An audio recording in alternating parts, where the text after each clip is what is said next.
There's a saying, fool me once, shame on you. Fool me twice, shame on me. Hello and welcome to Justice. I'm Judge Jeanine Pirro. Thanks for being with us tonight. It starts with the NSA does not collect any type of data at all on millions of Americans. To, well, sometimes we do, but don't worry, we don't read emails or listen to phone calls of Americans. To, we do, but only if there is a reasonable connection to terrorism. We respect the privacy of all Americans. Everything is supervised by the Foreign Intelligence Surveillance Court. But if accidentally or incidentally collected, the agency follows, quote, minimization procedures that are approved by the United States Attorney General designed to protect the privacy of United States persons. Now, the operative word in that statement, there is not that they don't collect it, but that their minimization or removal procedures are approved by the United States Attorney General. Oh, I feel better. The same Attorney General who also lied in front of Congress about investigating reporters, in over his head, Eric Holder.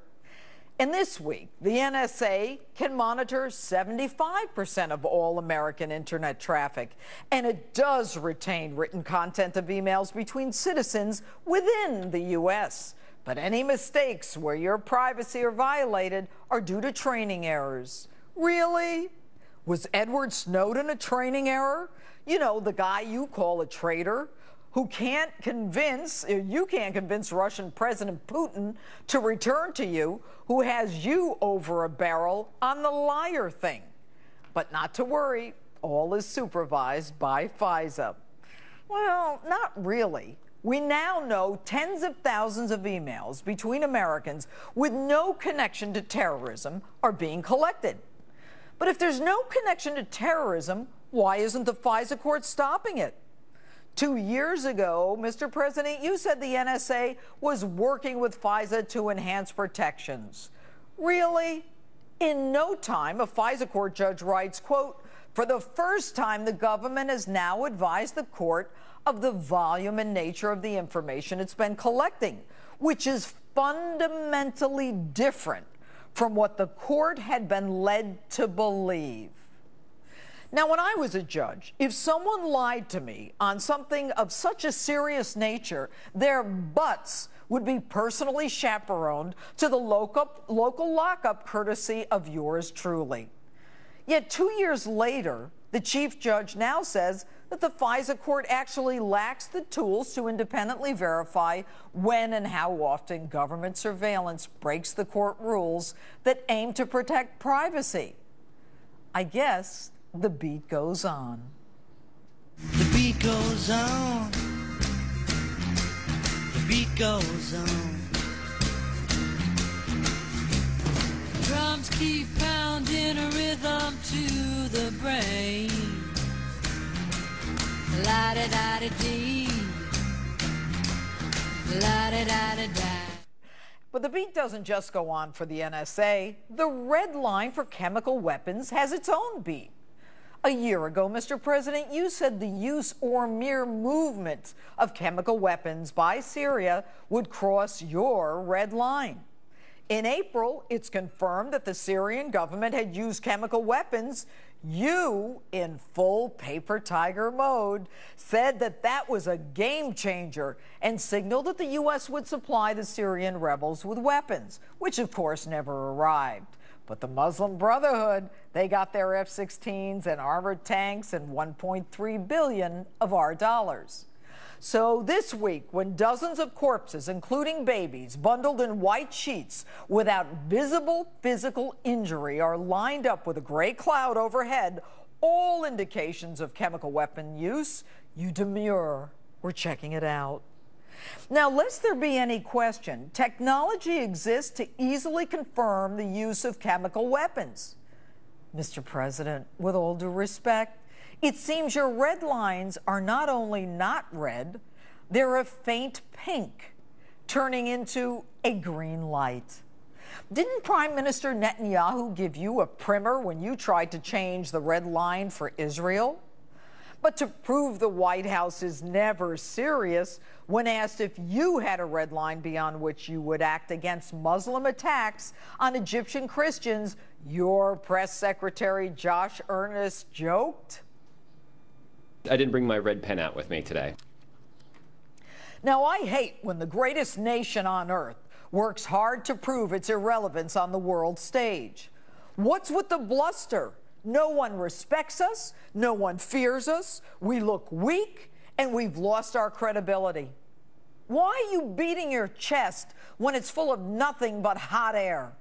Why did you have to say last year and then again in April that the use of chemical weapons was a red line in the first place?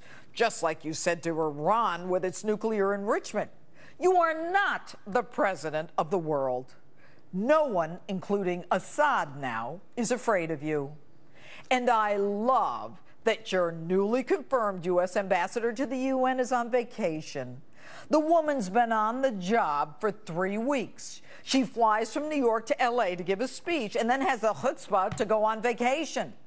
And I don't want to hear that it was long scheduled. Cancel it and do your job. But then again, that's not the Obama way. The learned Lois Lerner's been on vacation all summer after denying and then lying and then pleading the fifth. I plead the fifth. I plead the fifth. 5, 1, 2, 3, 4, 5. And this week, the State Department clears 4 employees suspended for the lax security leading up to the terrorist attack a year ago in Benghazi. Secretary of State John Kerry's staffers looked at the 4 employees, found no breach of duty, no disciplinary action taken, no firing. How is it that these halfwits, after 29 systemic failures, 2 bombings, and emergency cables from an ambassador, are not held accountable? And when asked why, the State Department issued this statement. These are real people with real lives and real careers and real families, and we can't take action just to make ourselves feel better. Real people with real lives? Are you kidding? You know who were real people who had real lives? Ambassador Chris Stevens, Sean Smith, Ty Woods, and Glenn Doherty. And you, quote, can't take action to make us feel better? How about you make the families of the 4 massacres who paid the ultimate price feel better? How about you make members of the military who fear being left on the battlefield feel better? But the beat goes on. And this week, we find out that Muslim cleric Anwar al-Awlaki was released from custody at JFK Airport in 2002, despite an active warrant for his arrest by the FBI. You know that crack agency, the one that missed the Boston bombers? And thanks to the FBI then, al-Awlaki therefore was able to be in contact with Major Nidal Hassan. You know him, the Fort Hood shooter with jihad on his business card, who President Obama thinks committed workplace violence when he killed 13 and injured 30 while yelling Allahu Akbar. And here's the president yesterday. Now, here's the challenge. At the time when higher education has never been more important, at a time when that's never been more important, college has never been more expensive. Really? You're worried about college? You think college is more important than jobs? What's important is Americans being able to put food on their tables. The reason there are so many defaults in student loans, which, by the way, just adds to that deficit, is because there are no jobs. So, when caught in a bunch of lies about the NSA, when you're viewed as a paper tiger on the world stage, when no one is held accountable for the lax security and the deaths of 4 Americans on your watch, it's time to talk education. The classic Washington 2-step. I love to dance a little side step. Now they see me, now they don't. I've come and gone. And this week, Bradley Manning, sentenced to 35 years for leaking classified documents, wants to be called Chelsea. And he wants a sex change to go along with his new name. But the beat goes on around the nation, not just in Washington. San Diego Mayor Filner up to victim number 17. Former New York Governor Eliot Spitzer of client number 9 fame, who dances horizontally with his socks on, running for office. And the Wiener Man, Anthony Weiner, you know, the one who texts pictures of himself at full attention. I don't even want to think about what beat is going on with him. And tonight, the latest on the shocking deaths of a 22-year-old in Oklahoma and a World War II vet in Washington. And could you be one of the thousands to lose insurance as companies dump spouses because of Obamacare? And make sure to vote in tonight's Insta poll. For all you superhero movie fans out there, do you think Ben Affleck was a good choice as the next Batman actor? Facebook or tweet me at Judge Jeanine. Let me know what you think. Stick around. We'll read your answers later in the show.